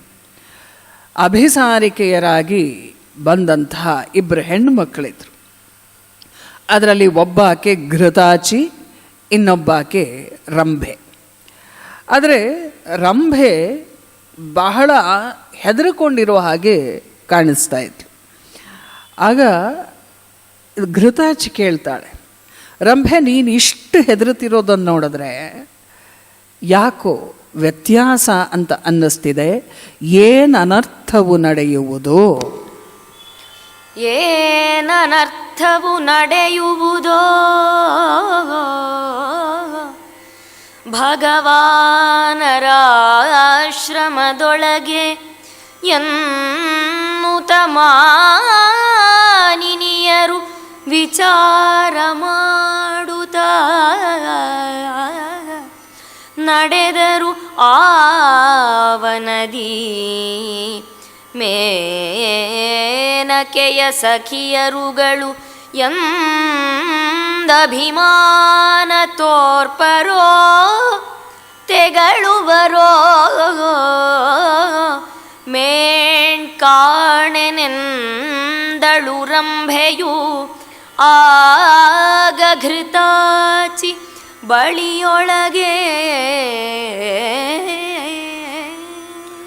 ರಂಭೆ, ನೀನಿಷ್ಟು ಹೆದರುಕೊಂಡಿದ್ರೆ ಏನೋ ಅನರ್ಥ ಆಗತ್ತೆ ಅಂತ ನನಗೆ ಅನ್ನಿಸ್ತಿದೆ. ರಾಜರ್ಷಿ ಇಲ್ಲಿ ಬೇರೆ ಪ್ರಯೋಗ ಆಗಿದೆ, ಯಾಕೆಂದರೆ ಕೌಶಿಕನ ಅಂಶವಿತ್ತು ಅನ್ನೋದನ್ನು ನಾವು ನೆನ್ಪಿಟ್ಕೊಳ್ಬೇಕಲ್ಲಿ. ಯಾಕಂದರೆ ಇವರು ನೋಡಿದಾಗ ಅವರಿಗೆ ಮೇನಕೆಯ ಮೇಲೆ ಅಷ್ಟೊಂದು ಅಭಿಮಾನ ಇಟ್ಕೊಂಡಂಥವನು, ನಾವು ಮೇನಕೆಯ ಪ್ರಿಯ ಸಖಿಯರು ಹೌದೋ ಅಲ್ವೋ, ಹಾಗಾಗಿ ನಮಗೂ ಅಷ್ಟೊಂದಲ್ಲದೆ ಇದ್ದರೂ ಅಲ್ಪ ಸ್ವಲ್ಪ ಅಭಿಮಾನವಂತೂ ಲಭಿಸುತ್ತೆ ಅಂತ ಅನಿಸುತ್ತೆ. ಮತ್ತು ಅವನು ಹೇಗಿದ್ದರೂ ತಪಸ್ವಿ, ಏನು ಹೇಳ್ಬೋದು ನಮಗೆ, ನೀವು ತಪಸ್ಸು ಮಾಡಿ ಅಂತ ಅನ್ಬೋದು. ನಮಗೇನು ಪೂರ್ತಿ ತಪಸ್ಸು ಬರಲ್ಲ, ಹೇಗಿದ್ದರು ಎಷ್ಟಾಯಿತೋ ಅಷ್ಟು ತಪಸ್ಸನ್ನು ಮಾಡೋಣ ಅಂತ ಹೇಳಿದಾಗ ರಂಭೆ ಹೇಳ್ತಾಳೆ, ಘೃತಾಚಿ ನಿನಗೆ ಅರ್ಥವಾಗ್ತಾ ಇಲ್ಲ. ಈ ತಪಸ್ವಿಗಳಿದ್ದಾರಲ್ಲ, ಧರ್ಮಕ್ಕಾಗಿ ಅವರು ಏನನ್ನು ಬೇಕಾದರೂ ಮಾಡ್ತಾರೆ. ನಾವು ಕಾಮಕ್ಕಾಗಿ ಏನನ್ನು ಬೇಕಾದರೂ ಬಲಿ ಕೊಟ್ಟು ಬಿಡ್ತೀವಿ. ಹಾಗೆಯೇ ಅವರು ಧರ್ಮಕ್ಕಾಗಿ ಏನು ಬೇಕಾದರೂ ಮಾಡ್ತಾ ಹೋಗ್ತಾರೆ. ಮತ್ತು ಅವರ ಹೃದಯ ಅನ್ನೋದಿದೆಯಲ್ಲ, ತಪಸ್ಸಿನಿಂದ ಸುಟ್ಟು ಹೋಗಿಬಿಟ್ಟಿರುತ್ತೆ, ಯಾವ ಭಾವನೆಗಳೂ ಇರಲ್ಲ. ಅಂಥವರು ಅದರಲ್ಲಿ ಒಬ್ಬ ಈ ವಿಶ್ವಾಮಿತ್ರ. ಅವ್ರ ಮುಂದೆ ಈಗ ಹೇಗೆ ಹೋಗಬೇಕು ಅಂದ್ಕೊಂಡು ನಾನು ಬರ್ತಿದ್ದೀನಿ ಅಂದಾಗಿ ಇವಳು ಹೇಳ್ತಾಳೆ, ನೀನು ದೇವತೆ ತಾನೆ, ಅದಕ್ಕೆ ಯಾಕೆ ಇಷ್ಟೆಲ್ಲ ಯೋಚನೆ ಮಾಡ್ತಿದೀಯಾ ಅಂದಾಗ, ದೇವತೆಗಳಾದ್ರೇನು ಮನುಷ್ಯರಾದ್ರೇನು ವಿಧಿ ನಮ್ಮನ್ನು ಕಾಪಾಡುತ್ತೆ ಅಂತ ಅಂದ್ಕೊಂಡಿದೀಯಾ? ಒಂದು ಸಂಗತಿ ನೀನು ತುಂಬ ಸೂಕ್ಷ್ಮವಾಗಿ ಅರ್ಥ ಮಾಡಿಕೊಳ್ಬೇಕು. ಹೆಣ್ಣು ಅಕಸ್ಮಾತ್ ತಾನು ಸೋತರೆ ಆಕೆ ಗೆಲ್ತಾಳೆ. ಮೊದಲು ಸೋಲು, ಆನಂತರ ಗೆಲುವು. ಆದರೆ ನನ್ನ ಸ್ವಭಾವದಲ್ಲಿ ಅಂಥದ್ದು ಇಲ್ಲವೇ ಇಲ್ಲ. ನಾನು ಎಂಥಕ್ಕೆ ಅಂದರೆ ರಂಭೆ ಹೇಳ್ತಿರೋ ಮಾತಿದೆಲ್ಲ, ನಾನು ಒಂದು ರೀತಿಯಲ್ಲಿ ಗಂಡಿನ ಮನಸ್ಸಿಗೆ ಜೋಡಿಸಿರುವಂತಹ ಹೆಣ್ಣಿನ ದೇಹ. ಹಾಗಾಗಿ ನನಗೆ ಗೆಲ್ಲಬೇಕು ಅನ್ನೋದೇ ಯಾವಾಗಲೂ ಇರುತ್ತೆ, ಸೋಲೋದು ನನಗೆ ಗೊತ್ತೇ ಇಲ್ಲ. ಮತ್ತು ನನ್ನ ಜೊತೆಯಲ್ಲಿ ಯಕ್ಷಕುಮಾರನೇ ಇದ್ದಾನೆ, ಅವನಿಗಿಂತ ಯಾರೂ ಬೇಕಿಲ್ಲ. ಮತ್ತು ಈ ಪುಣ್ಯಾತ್ಮಂಗೆ ನಾನು ಬೇಕೋ ಬೇಡವೋ ಅದಂತೂ ಗೊತ್ತೇ ಇಲ್ಲ, ಅಂತೂ ನಾನು ಹೋಗ್ತಾ ಇದ್ದೇನೆ. ಘೃತಾಚಿ ಹೇಳ್ತಾಳೆ, ಅದ್ವಿತೀಯವಾದ ರೂಪ ನಿನ್ನದು, ನೋಡಿದ ತಕ್ಷಣ ಮೈ ಮರೆತು ಬಿಡ್ತೀವಿ ಹಾಗಿದೆ. ನೋಡಿ, ಈ ಇಡೀ ವನದಲ್ಲಿ ನೀನು ಕಾಲಿಟ್ಟ ತಕ್ಷಣ ಇಲ್ಲಿರುವಂತಹ ಗಿಡ ಮರ ಬಳ್ಳಿಗೂ ಚೇತನ ಬಂದುಬಿಟ್ಟಿದೆ. ನಿನ್ನ ರೂಪವನ್ನು ಕಂಡು ಅವು ಪ್ರತಿಕ್ರಿಯೆ ಮಾಡ್ತಾ ಇದ್ದಾವೆ. ಮತ್ತು ಆ ನದಿ ಹೇಗನ್ನಿಸ್ತಿದೆ ಅಂದರೆ, ಇಂತಹ ರೂಪರಾಶಿಯನ್ನು ನಾನು ಪಡ್ಕೊಳ್ಳೋಕ್ಕಾಗಲ್ವಲ್ಲ ಅಂತ ಅಳುತ್ತಾ ಇದೆ ಅಂತ ನನಗನ್ನಿಸ್ತಿದೆ. ಹಾಗಾಗಿ ನೀನು ಹೋದಲ್ಲಿ ನಿನಗೆ ವಿಜಯವಲ್ಲದೆ ಮತ್ತೇನು ಸಿಗುತ್ತೆ ಅಂತ ಹೇಳಿ ಸಮಾಧಾನ ಮಾಡ್ತಾಳೆ. ರಂಭೆ ಹೇಳ್ತಾಳೆ, ಅದೇ ನನಗೆ ಬಂದಿರೋ ಶಾಪ. ಮೇನಕೆ ಇವನನ್ನು ಆರಾಧನೆ ಮಾಡಿದ್ದನ್ನು ನಾವು ನೋಡಿದ್ದೀವಿ. ಆದರೆ ನನಗೂ ಹಾಗೆ ಯಾರನ್ನಾದರೂ ಆರಾಧನೆ ಮಾಡಬೇಕು ಅಂತ ಅನಿಸುತ್ತೆ. ನನಗೊಂದು ಅಭ್ಯಾಸ ಆಗಿದೆ, ನನ್ನ ರೂಪವನ್ನು ನೋಡಿ ಹಿಂದೆ ಬರುವ ಗಂಡಸರ ಸಂತತಿಯನ್ನು ನನಗೆ ಕಾಲ ಕಸಕ್ಕಿಂತ ಕೆಟ್ಟದಾಗಿ ನೋಡೋದು ನಂಗೆ ಅಭ್ಯಾಸ ಆಗಿಬಿಟ್ಟಿದೆ. ನಾನು ಮಾಡ್ತಿರೋದು ಅನುಚಿತ ಅನ್ನೋದು ಹೌದು, ಆದರೆ ನನಗೆ ತಪ್ಪಿಸ್ಕೊಳ್ಳುವ ಹಾದಿ ಗೊತ್ತಿದ್ರೂ ನನಗೆ ಅದು ಅರ್ಥ ಆಗಲ್ಲ. ಯಾಕೆ ಅಂದರೆ ನಾನು ಎಂಥವಳು ಅಂದರೆ ಕಾಮವನ್ನು ಅಹಂಕಾರಕ್ಕೆ ಬಲಿ ಕೊಟ್ಟಿರುವಂಥವಳು. ಆ ಕಾಮವನ್ನು ಅಹಂಕಾರಕ್ಕೆ ಬಲಿ ಕೊಡದೇ ಇರಬೇಕು, ಅಥವಾ ಹೇಗೆ ಬಲಿ ಕೊಡದೆ ಹೋಗಬೇಕು ಅಂದರೆ ಬಲಿ ಕೊಡದೇ ಇರಬಾರ್ದು ಅಂಥೇಳಿ ಅಂದರೆ ಮತ್ತೆ ಗೀತೆಯ ಮಾತುಗಳು ಬರುತ್ತೆ. ಆತ್ಮಾನಂ ರಥಿನಂ ವಿದ್ಧಿ ಶರೀರಂ ರಥಮೇವತು ಬುದ್ಧಿಂತು ಸಾರಥಿಂ ವಿದ್ಧಿ ಮನಃ ಪ್ರಗ್ರಹಮೇವಚ. ಏನು ಅರ್ಥ ಮಾಡಿಕೊಳ್ಬೇಕು ಅವಾಗ ಅಂದರೆ ಜೀವಾತ್ಮನನ್ನು ರಥದ ಮಾಲೀಕ ಅಂತ ಅರ್ಥ ಮಾಡಿಕೊಳ್ಬೇಕು. ಹಾಗೆ ಶರೀರವನ್ನು ಒಂದು ರಥ ಅಂಥೇಳಿ ಭಾವಿಸಿದ್ರೆ, ಬುದ್ಧಿಯನ್ನು ಸಾರಥಿ ಅಂತ ತಿಳ್ಕೊಂಡ್ರೆ ಮನಸ್ಸು ಕಡಿವಾಣಗಳಾಗಬೇಕು. ಆ ಲಗಾಮನ್ನು ಹಿಡಿಬೇಕು. ಹಾಗೆ ಹಿಡಿದಾಗ ರಥ ಸರಿಯಾದ ಕ್ರಮದಲ್ಲಿ ಮುಂದಕ್ಕೆ ಹೋಗುತ್ತೆ. ಆದರೆ ಯಾವನಿಗೆ ಯುಕ್ತಾಯುಕ್ತದ ವಿವೇಚನೆ ಇರೋದಿಲ್ವೋ ಅವನಿಗೆ ಆ ಕಡಿವಾಣವನ್ನು ಹಾಕಕ್ಕೆ ಬರೋದಿಲ್ಲ. ಅವನ ಸಾರಥಿ ಆ ಕುದುರೆಗಳನ್ನು ಹತೋಟಿಯಲ್ಲಿಟ್ಕೊಳ್ಳೋಕ್ಕಾಗದೆ ಸಿಕ್ಕ ಕಡೆಗೆ ಹೋದಂಗೆ ಆಗತ್ತೆ. ಆ ಮಟ್ಟದಲ್ಲಿಯೇ ಒಂಥರದಲ್ಲಿ ನಾನು ಅಹಂಕಾರಕ್ಕೆ ಎಲ್ಲವನ್ನ ಬಲಿ ಕೊಟ್ಟುಬಿಟ್ಟಿದ್ದೇನೆ. ಏನು ಮಾಡೋಣ ಈಗ? ಬರುವ ಮೊದಲಳು